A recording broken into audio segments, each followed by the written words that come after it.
there is a simple answer. I mean, it's more nuanced than this, but let me give you the simple version.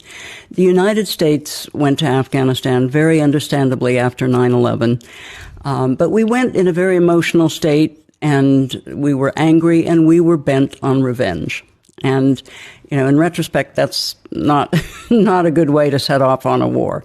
But we did, and again, it was very understandable. So we got entrenched there, and we thought we'd defeated the Taliban. So when the Taliban sent messages to Karzai and others, we would like to surrender and just let us go home and we'll forget the whole thing, we wouldn't have it.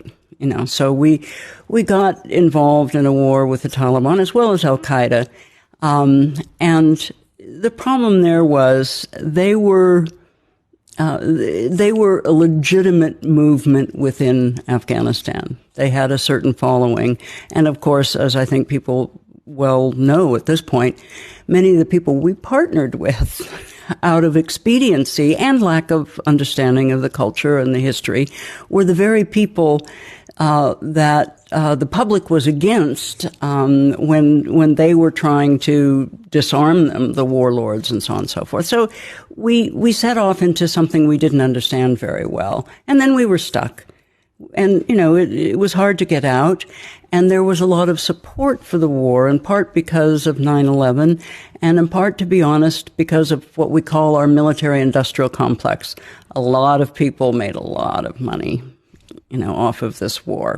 And military careers were made and so on. And, I don't mean to be critical. I'm just trying to describe what happened. And of course, with all the money flowing in, the government couldn't help itself, became very corrupt, both under Karzai and under Ghani.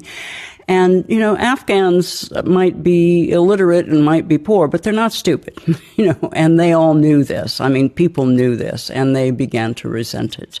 And of course, they also resented the U.S. presence, in part because they're nationalistic and proud, and we were an occupying power, but also because we inadvertently